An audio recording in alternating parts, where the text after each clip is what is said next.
बहू, कहाँ मर गई? अंदर से आवाज। जिंदा हूँ माँ जी। तो फिर मेरी चाय क्यों अभी तक नहीं आई? कब से पूजा करके बैठी हूँ। ला रही हूँ माँ जी। बहू चाय के साथ भजिया भी ले आई। सास ने कहा, तेल का खिलाकर क्या मारोगी? बहू ने कहा, ठीक है माँ जी, ले जाती हूँ। सास ने कहा, रहने दे, अब बना दिया है तो खा लेती हूँ। सास ने भजिया उठाई और कहा, कितनी गंदी भजिया बनाई है तुमने। बहू, माँ जी मुझे कपड़े धोने हैं, मैं जाती हूँ। बहू दरवाजे के पास छिपकर खड़ी हो गई। सास भजिया पर टूट पड़ी और पूरी भजिया खत्म कर दी। बहू मुस्कुराई और काम पर लग गई। दोपहर के खाने का वक्त हुआ। सास ने फिर आवाज लगाई, कुछ खाने को मिलेगा? बहू ने आवाज नहीं दी। सास फिर चिल्लाई, भूखे मारोगी क्या? बहू आई, सामने खिचड़ी रख दी। सास गुस्से से, ये क्या है? मुझे इसे नहीं खाना है, इसे ले जाओ। बहू ने कहा, आपको डॉक्टर ने दिन में खिचड़ी खाने को कहा है, खाना तो पड़ेगा ही।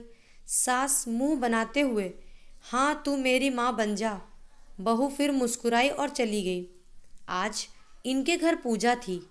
बहू सुबह 4 बजे से उठ गई।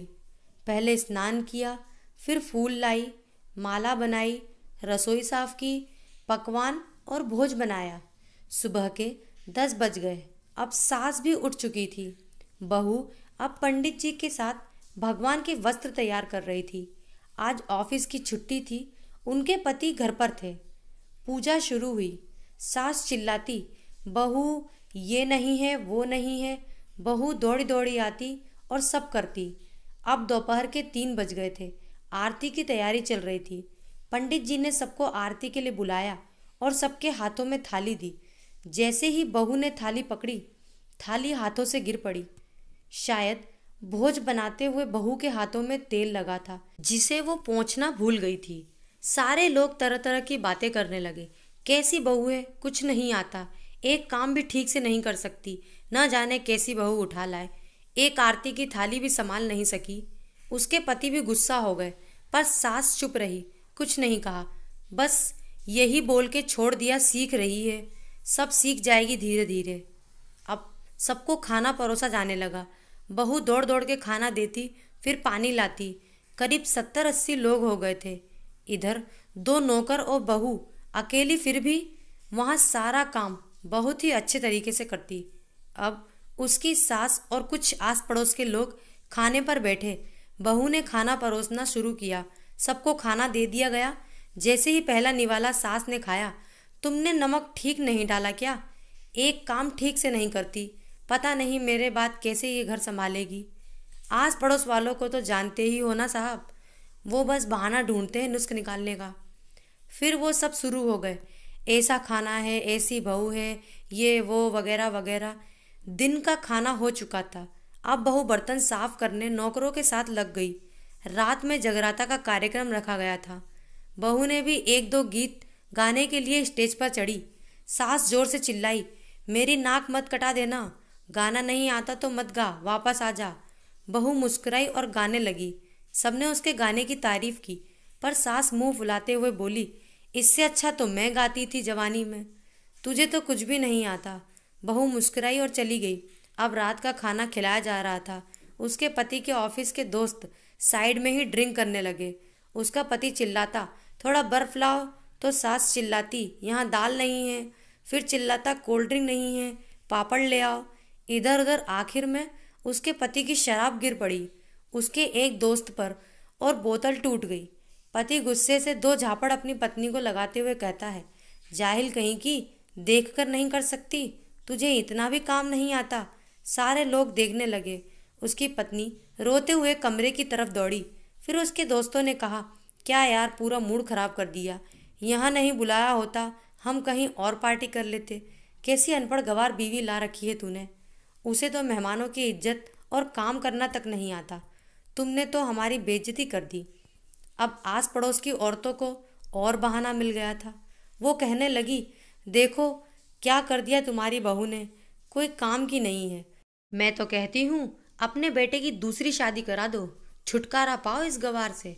सास उठी और अपने बेटे के पास जाकर उसे थप्पड़ मारा और कहा, अरे नालायक, तुमने मेरी बहू को मारा, तेरी हिम्मत कैसे हुई, तेरी टांग तोड़ दूंगी।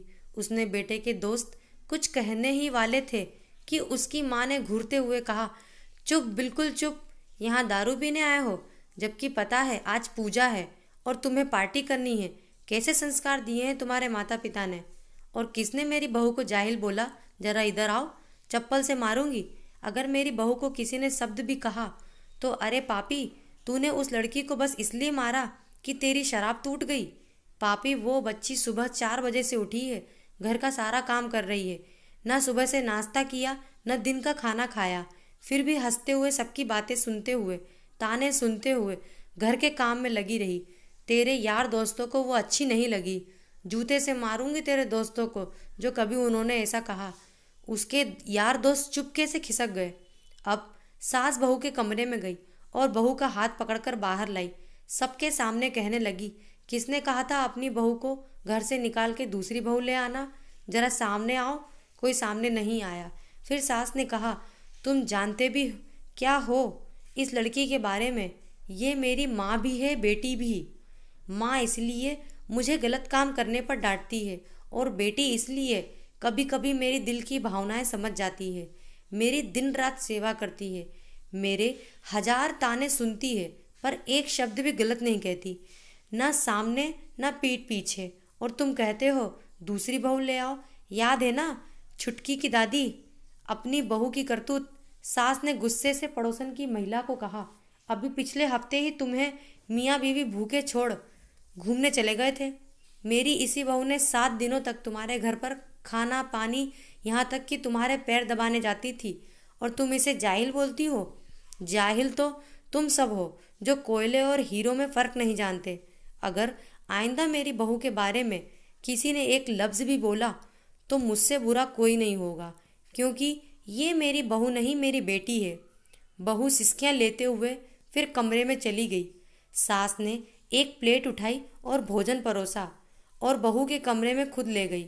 सास को भोजन लाता देख तो बहू ने कहा, अरे माँ जी, आप क्या कर रही हो, मैं खुद ले लेती।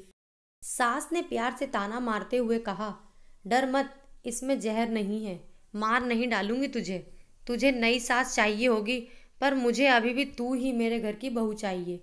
बहू ने अपनी सास को रोते हुए गले से लगा लिया। सास भी रो दी पहली बार और कहा, चल खाना खा ले। फिर मजाक करते हुए कहा, फिर मेरे पैर दबाने चले आना, और ये ख्याल मन में मत लाना कि सास पैर बोलती है, किसी दिन मैं इसका गला दबा दूंगी, क्योंकि कभी मैं भी यही सोचती थी। दोनों खूब हंसने लगी। दोस्तों, कहानी आपको अच्छी लगी हो तो लाइक करें, शेयर करें और सब्सक्राइब करना ना भूलें। Thank you.